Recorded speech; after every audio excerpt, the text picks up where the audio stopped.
سيدنا مولانا محمد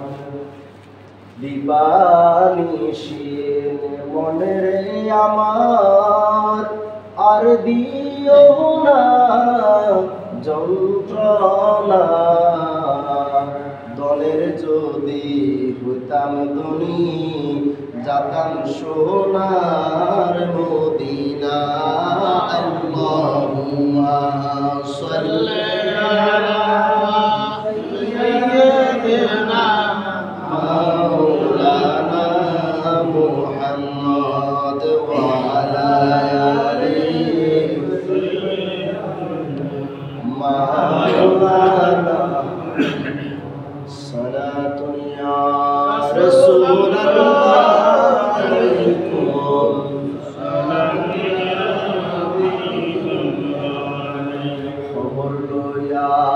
रसूल अल्लाह खबर लो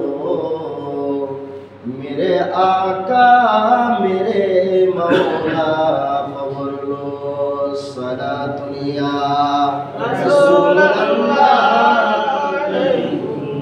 सलामिया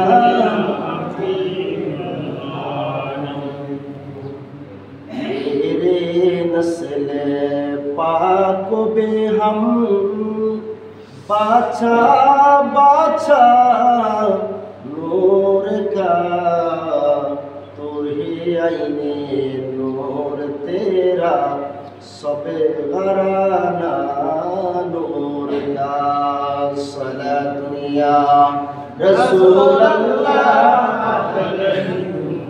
सलामुनिया ला इलाहा इल्लल्लाह ला इलाहा इल्लल्लाह ला इलाहा इल्लल्लाह ला इलाहा इल्लल्लाह ला इलाहा इल्लल्लाह ला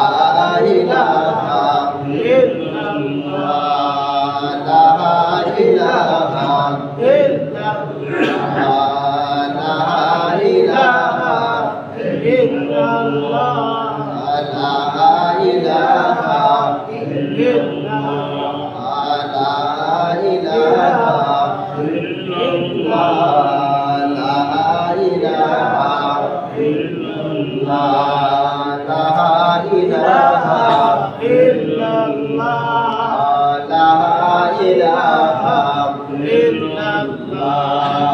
ला इलाहा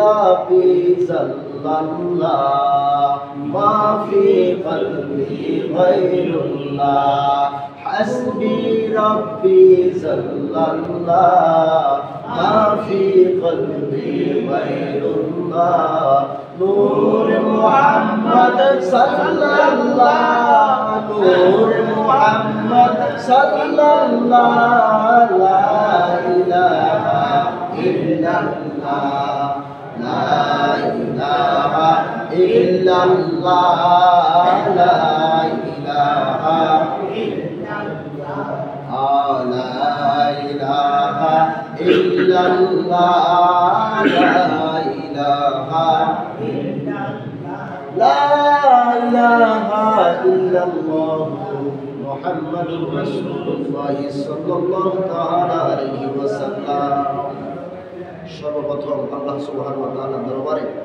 লক্ষ কোটি শুকরিয়া সেজদা আদায় করি যে মহান আল্লাহ সুবহানাহু ওয়া তাআলা আমাদের সকলকে সুস্থ রেখে ভালো রেখে মসজিদে আসার জুমার নামাজ আদায় করার তৌফিক ভিক্ষা দান করেছেন সেজন্য মহান মনিবের দরবারে সকলে করি আলহামদুলিল্লাহ। অসংখ্য অগণিত দরুদ সালামের হাদিয়া প্রেরণ করেছি ওই নবীর উপরে যিনি সমস্ত পৃথিবীর প্রধান আকর্ষণ সমস্ত নবী ও রাসূলগণের মাথার তাজ সুলতানুল মদিনা নূরে মুজাসসাম রাহমাতুল লিল আলামিন সাইয়্যিদুস সাকলাইন হাবিবুল জাহান সাইয়্যিদুল আম্বিয়া ইমামুল আম্বিয়া খাতিমুল নবিয়্যিন বদরুত তুজা নূরুল হুদা নবী মুহাম্মদুর রাসূলুল্লাহ সাল্লাল্লাহু আলাইহি ওয়াসাল্লামের কদমে সম্মানিত হাজিরিন, আজকের এই খুতবায় সংক্ষিপ্ত সময়ের মধ্যে আমার আলোচনা শুনব আমাদের অনেকগুলো ফরজ ইবাদত রয়েছে, যেগুলো আমরা সাধারণত জানি, নামাজ, রোজা, হজ, যাকাত। এইগুলো ছাড়া বাকি ফরজ সম্পর্কে আমাদের অনেকেরই ধারণা নাই। যে ফরজ যদি একটি ফরজগুলো যদি ছুটে যায় আমাদের থেকে, আমরা অনেক বড় গুনাহগার হয়ে যাব। তার মধ্যে অন্যতম একটি ফরজ হচ্ছে হালাল রিজিক। আমাদের ইবাদত গ্রহণযোগ্য তখনই হবে যখন আমরা হালাল রিজিক, হালাল খাওয়া দাওয়ার ব্যবস্থা করতে পারবো আমাদের ব্যক্তি জীবনে। এটাও নামাজ যেমন ফরজ, রোজা যেমন ফরজ, হজ যেমন ফরজ, একজন মুমিন মুসলমানের জন্য হালাল পথে ইনকাম, হালাল রুজি খাওয়া, হালাল বস্তু গ্রহণ করা একজন মুমিনের জন্য অন্যতম আত্মবর্ষক জরুরি। সুবহানাল্লাহ। এটি আমার কথা নয়, আল্লাহ কোরআনে কারীমের মধ্যে রাসূল পাক সাল্লাল্লাহু আলাইহি ওয়াসাল্লাম হাদিস শরীফের মধ্যেও এই বিষয়ে অনেক অনেক গুরুত্ব দিয়েছেন, যেটি আমরা আমাদের এই সমাজ ব্যবস্থায় আমরা গুরুত্ব দিই না। টাকা কোথা থেকে আসলো, কিভাবে ইনকাম করলাম, কিভাবে খরচ করলাম, সন্তান এত টাকা কই পায়, বাবা মা তাকে জিজ্ঞেস করে না, বাবা মা সাহস পায় না। সন্তানের হারাম ইনকাম খেয়ে বাবা মসজিদে এসে নামাজ পড়ে, প্রথম কাতারে মুসল্লি, বাবা মসজিদের দায়িত্বে যদি আমরা হারাম খাই, আপনি যত বড় মসজিদের 5 ওয়াক্ত নামাজ যতই আদায় করেন, আপনি যতই মুসল্লি সাজেন, আপনাকে সন্তানের ইনকামের, আপনার নিজের ইনকামের জন্য অবশ্যই হাসরের ময়দানে, কবরে আপনাকে অবশ্যই আল্লাহর মতো তার সামনে দাঁড়াতে হবে। আপনি ভাবছেন নামাজ পড়ে আপনি জান্নাতে চলে যাবো, এত সহজ না। নামাজ পড়ে যদি জান্নাতে যাওয়া যেত, অনেকেই নামাজ পড়ে। আল্লাহ বলেছেন অধিকাংশ নামাজীদের নামাজগুলো আল্লাহর কাছে গ্রহণযোগ্য হবে না। অধিকাংশ মানুষগুলো নামাজ পড়ে মানুষকে দেখানোর জন্য, অধিকাংশ মানুষ নামাজ পড়ে সমাজকে খুশি করার জন্য, অধিকাংশ মানুষ নামাজ পড়ে নিজেদেরকে বড়ত্ব জাহির করার জন্য। কিন্তু আল্লাহ সুবহানাহু ওয়া তাআলার কাছে আমাদের সকলকে দাঁড়াতে হবে। এই বিশ্বাস যদি আমরা অন্তরে ধারণ করি, তাহলে আমরা হারাম ইনকাম কখনো আমরা করতে পারি না। আল্লাহ সুবহানাহু ওয়া তাআলা সূরা আল বাকারার 168 নম্বর আয়াতে আল্লাহ তাআলা বলেন, বিসমিল্লাহির রহমানির রহিম, আল্লাহু তাআলা ইয়া আইয়ুহান নাস কুলু মিম্মা ফিল আরদি হালালান তাইয়িবান ওয়া লা তাত্তাবিউ খুতুওয়াতিশ শায়াতান ইন্নাহু লাকুম আদুউন মুবিন। আল্লাহ বলেন, হে মানব জাতি, তোমরা জমিনে যা পবিত্র হালাল রয়েছে তা আহার করো এবং শয়তানের পদার্থ অনুসরণ করো না, নিশ্চয় সে আমাদের প্রকাশ্য শত্রু। আমরা যখন জমিনের মধ্যে ইনকাম করি, আমরা কেউ ব্যবসা করি, কেউ চাকরি করি, কেউ ক্ষেত খামার করি, আল্লাহ আমাদের প্রথম সত্য জড়িয়ে দিয়েছেন, হে মানব জাতি, তোমরা জমিনে এই দুনিয়ার মধ্যে পবিত্র হালাল খাওয়া, হালাল অর্জন তোমরা গ্রহণ করো, আর শয়তানের পদার্থ অনুসরণ করো না। শয়তান চায় বান্দা হারাম পথে চলুক, শয়তান চায় বান্দা হারাম ইনকাম করুক, শয়তান চায় বান্দা হালাল ইনকাম থেকে বিরত থাকুক। কারণ বান্দা যখন হালাল ইনকাম থেকে বিরত রেখে হারাম ইনকামের দিকে ধাবিত হবে, ওই হারাম ইনকাম খাওয়ার সাথে সাথে বান্দার কোনো ইবাদত, কোনো রিয়াজত, কোনো সাধনা আল্লাহ সুবহানাহু ওয়া তাআলার কাছে কোনো কিছুই গ্রহণযোগ্য হবে না। এই জন্য শয়তান সবসময় চায় যে বান্দারা কিভাবে হারাম টাকা ইনকাম করে হারাম পথে চলতে পারে। এই হারাম পথে চললে সবচেয়ে বড় খুশি হয়ে হলো শয়তান, আল্লাহ খুশি হয় না। কারণ আল্লাহ তো কোরআনে কারীমের মধ্যে আমাদেরকে নিষেধ করে দিয়েছেন, তোমরা ওয়ালা তাত্তাবিউ খুতুওয়াতিশ শায়াতিন, তোমরা শয়তানের পদার্থ অনুসরণ করো না। কারণ আল্লাহর নির্দেশ হচ্ছে হালাল খাওয়া, আর শয়তান চায় আমাদেরকে হারাম পথে পরিচালিত করতে। শুধু তাই নয়, আল্লাহ সুবহানাহু ওয়া তাআলা সূরাতুল বাকারার 172 নম্বর আয়াতে আল্লাহ তাআলা ইরশাদ করে দিচ্ছেন, ইয়া আইয়ুহাল্লাযীনা আমানু কুলু মিন তাইয়্যিবাতি মা রাযাকনাকুম। আল্লাহ তাআলা বলেন, হে মুমিনগণ, তোমরা আমার পবিত্র বস্তুগুলো দ্বারা আহার করো। দেখেন, আমরা এই দুনিয়ায় এসে অনেক হারাম বস্তু স্পর্শ করেছি, অনেক হারাম বস্তু সহ্য গ্রহণ করেছি, অনেক হারাম বস্তু গ্রহণ করব। আল্লাহ সুবহানাহু ওয়া তাআলা ঠিকভাবে ১,৫০০ বছর পূর্বে মহাগ্রন্থ আল কোরআনে কারীমের মধ্যে আমাদের কাছে প্রশ্নগুলো আউট করে দিচ্ছেন। আল্লাহ বলেন, হে মুমিনগণ, ইয়া আইয়ুহাল্লাযীনা আমানু, তোমাদের মধ্যে যারা ঈমান এনেছে, তোমাদের মধ্যে যারা ঈমান গ্রহণ করেছে, তোমাদের মধ্যে যারা আমি আল্লাহকে যারা ভয় করে, তারা যেন হালাল ইনকাম গ্রহণ করে, হালাল বস্তু গ্রহণ করে। কারণ এই হালাল বস্তু গ্রহণ করার মাধ্যমে বান্দা আল্লাহর নৈকট্য লাভের অতি নিকটবর্তী হয়ে যায়। জোরে বলে সুবহানাল্লাহ। শুধু তাই নয়, আল্লাহ সুবহানাহু ওয়া তাআলা অন্য একটি আয়াতের মধ্যে বলেন, ইয়া আইয়ুহার রাসূল কুলু মিন তাইয়্যিবাতি ওয়া আমালু সালিহান ইন্নী বিমা তা'মালুন আলীম। আল্লাহ বলেন, হে রাসূল, আপনারা পবিত্র বস্তু হতে আহার করেন এবং সৎকর্ম করুন, আপনারা যা করেন আমি সে বিষয়ে অবহিত।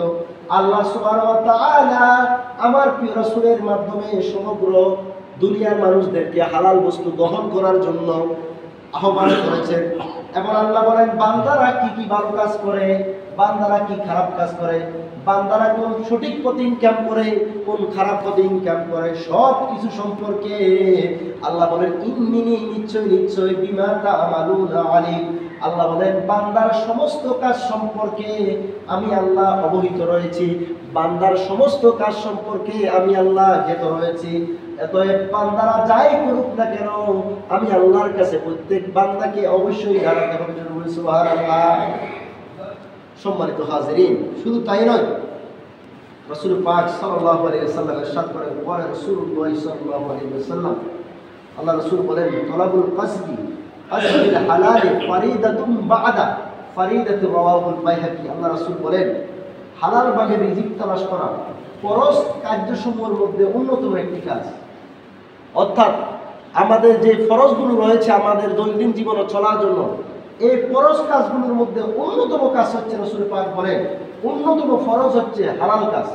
এজন্য আমরা দেখি নবী পাক সাল্লাল্লাহু আলাইহি ওয়াসাল্লামের সাহাবায়ে কেরাম থেকে শুরু করে আজ পর্যন্ত পৃথিবীতে যারা ইসলাম প্রসার করে, হক্কানি উলামায়ে কেরাম, পীর মাশায়েখরা, পীর সাহেবদের প্রথম সবক হচ্ছে হালাল খাও, হালাল রিজিক অর্জন করো। এই জন্য তারা মুরিদদেরকে বলতেন সবসময় যে বাবা হালাল খাও, হালাল খাও। কারণ হারামের খাওয়ার কারণে বান্দার সমস্ত আমল নষ্ট হয়ে যায়। এই জন্য পীর সাহেবরা তাদের মুরিদদেরকে প্রথম সবক দেয় হালাল খাও। কারণ হালাল যদি না খায় আপনার সমস্ত ইবাদতগুলো ডাস্টবিনে চলে যাবে। অথচ আজকের এই সমাজ ব্যবস্থা আমাদের এই বিষয়ে আমাদের কোনো চিন্তা নাই। আমার ইনকাম কেমনে আসলো, কত টাকা ইনকাম করলাম, কি পথে খরচ করলাম, এই বিষয়ে আমাদের কারো কোনো চিন্তা নাই। ইনকাম করতেছি আর খাইতেছি, খাইতেছি। আমি কি একটিবার চিন্তা করি আমার এই টাকাগুলো, আমার এই ইনকামগুলো আমার হালাল পথে হয়েছে কিনা? আপনার যদি ইনকাম যদি হালাল হয়, আপনি হালাল বস্তু গ্রহণ করবেন। আপনার যদি হারাম টাকা ইনকাম হয়, আপনার এই টাকাগুলো আপনি সমাজের মানুষকে আপনি ধোঁকা দিতে পারেন, আপনি পরিবারের মানুষকে ধোঁকা দিতে পারেন। মানুষজন ভয়ে আপনাকে বলছে না যে আপনি হারাম ইনকাম করছেন।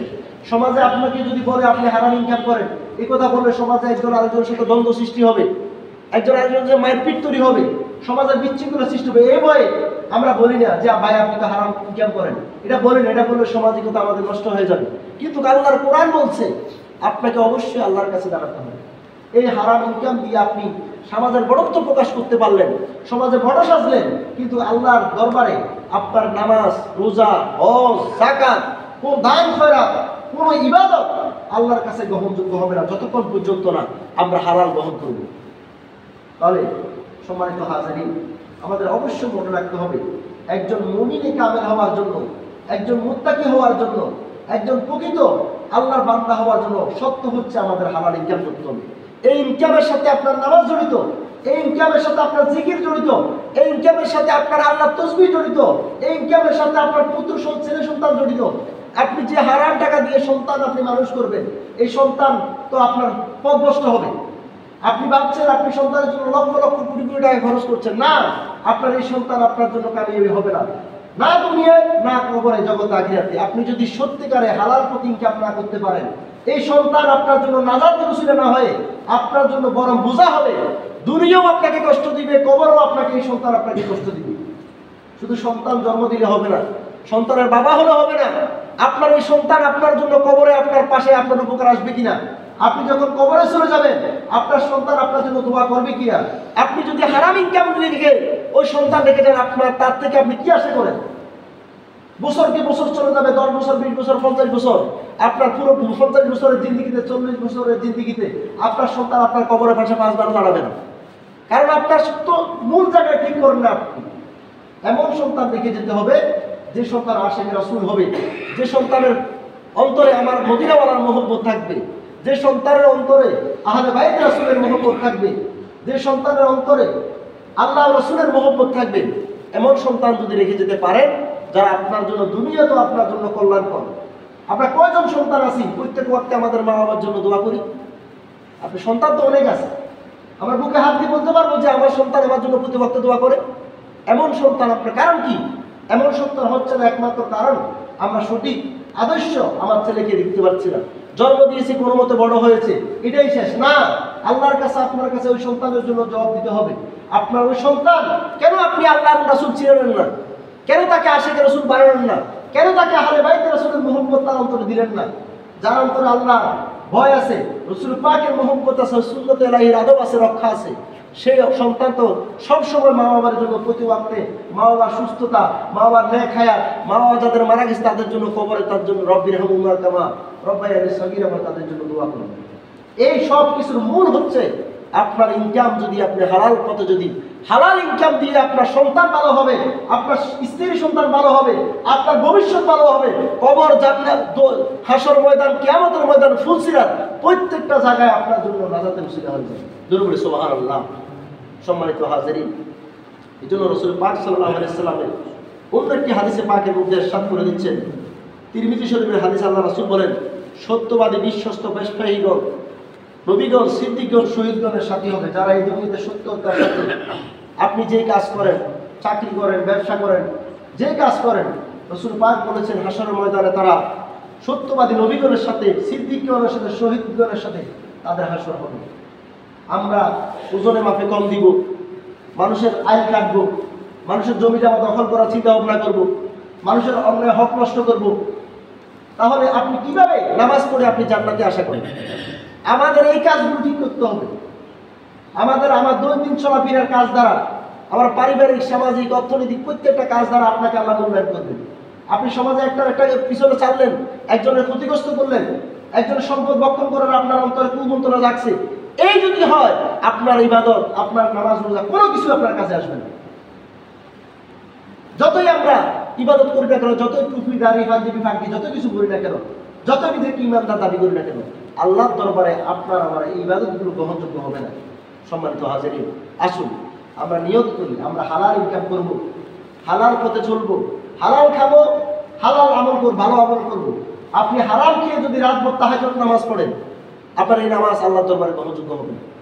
আমাকে চিন্তা করতে হবে, আমি যে রিজিক খাচ্ছি এই রিজিকটা হালাল কিনা।